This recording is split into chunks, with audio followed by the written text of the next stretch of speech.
তোমরা হয়তো যাইবা ভুলে খুনি হাসিনার ইতিহাস, সেই মায়ে রাখবে মনে যে ছুঁয়েছে পোলার লাশ। সত্যিই জুলাইয়ের যে শহীদ যারা হয়েছে সেই শহীদদের প্রতি বিনম্র শ্রদ্ধা রেখেই এই জাদুঘর উন্মুক্ত করে দেওয়া হয়েছে সর্বসাধারণের জন্য 5ই আগস্ট 2026। এটির উদ্বোধন করেন গণপ্রজাতন্ত্রী বাংলাদেশ সরকারের মাননীয় প্রধানমন্ত্রী তারেক রহমান। তো আমরা কিন্তু জুলাই যে স্মৃতি জাদুঘর জুলাই স্মৃতি জাদুঘরের ভিতরে প্রবেশ করেছি। মূলত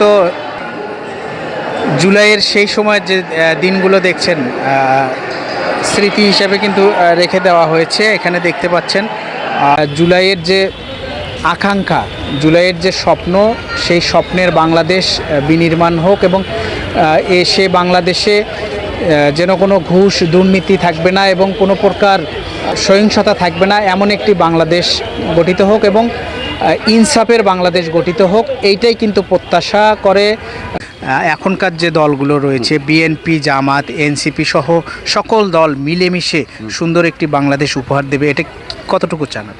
এটা 100% চাই। তো এটার পিছনে ধর্মীয় কিছু ধর্মের ব্যাপারে, অর্থাৎ যেটা আমরা যদি মুসলিম কান্ট্রি, ধর্মের ব্যাপারে সবাই এক হতে হবে আগে। যেমন ধর্মের মূল ভিত্তি হলো যে কালেমাটা লা ইলাহা ইল্লাল্লাহ মুহাম্মদ রাসূলুল্লাহ। এটার উপরে ভিত্তি করে যদি আমাদের এই যে দলগুলি আপনি বলছেন, এই ভিত্তির উপরে যদি এক হয় তো এটা সম্ভব। আর নাহলে যেই কারুকলাম হইতেছে এটা আদৌ সম্ভব হবে না। তবে এটা না, এটাকে পুঁজিবাড়ি করে হয়তো কেউ ব্যক্তিগত স্বার্থ হাসিল করবে। আচ্ছা, তর্কিত একটি বিষয় বলছে যে ইসলামে তো এই মূর্তিগুলো করা আসলে ঠিক না। মূর্তি, এটা অনেকে সমালোচনা করছে যে মূর্তিগুলো তৈরি করলো, এটা কেমন? না, মূর্তির বিষয়ে যেটা আমি যতটুকু আমার ধর্মীয় চর্চা করে যেটা পাইছি, মূর্তির সম্পর্কে বিনা হিসেবে জাহান্নামে যাবে। তার মধ্যে হলো যারা ছবি অঙ্কনকারী, সে বিনা হিসেবে জাহান্নামে যাবে। মূর্তির সাপোর্ট তো ইসলাম কোনো অবস্থিতি করে না। কারণ যেরকম আমরা, যেহেতু আপনি অবশ্যই মুসলমান, যেহেতু আমরা মুসলমান থেকে আমাদের যাদের থেকে আমরা ইসলাম পাইছি, দিন পাইছি, তাদের কারোই কোনো প্রকৃত ছবি কারোই নাই। আমরা হুজুর সাল্লাল্লাহু আরম্ভ করিয়া যাদের নাই প্রকাশ্যে কেউই ওই হয়তো বিভিন্ন রাষ্ট্রীয় কাজে হয়তো ব্যবহৃত হয়েছে কোনো ছবি, কোনো প্রিন্ট ব্যবহৃত হয়েছে অথবা, কিন্তু ওইটাকে পুরস্কৃত করার জন্য যেরকম যে ছবিগুলি দেওয়া হয়েছে বিভিন্ন জায়গায়, যেই করুক, সারা ওয়ার্ল্ডের কথা বলতেছি, ইসলাম ছবি অঙ্কনকারীকে সাপোর্ট করে না এবং মূর্তি তো প্রশ্নই ওঠে না। যেখানে ছবি অঙ্কনকারী সাপোর্ট করে না, মূর্তি তো প্রশ্নই ওঠে না।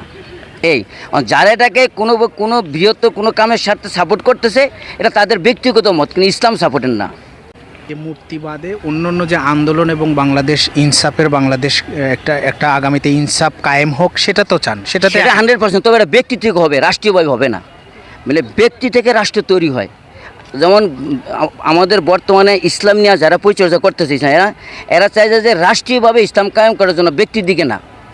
ইসলাম তো হুজুর সাল্লাল্লাহু আলাইহি ওয়াসাল্লাম আগে একা নিজে ঠিক হয়েছেন, নিজে ঠিক হওয়ার পরে তার অনুসারীদেরকে ঠিক করার পিছনে পড়ছেন।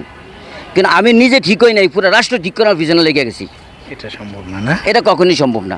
আমাকে আগে ঠিক হইতে হবে, পরে রাষ্ট্রের চিন্তা লোক। কারণ ব্যক্তি থেকে রাষ্ট্র তৈরি হবে। আমি, আমার পরিবার, আমার সমাজ, আমার গ্রাম, আমার ইউনিয়ন, আমার জেলা, আমার বিভাগ, আমার দেশ, এখান থেকে শুরু হবে ইসলাম, আমার থেকে শুরু হবে। কিন্তু আমি রাষ্ট্রের সংসদে বৈশা ইসলাম কায়েম করার নীতি ছিল না। Shahjahan Siraj, voice of Gaibandha.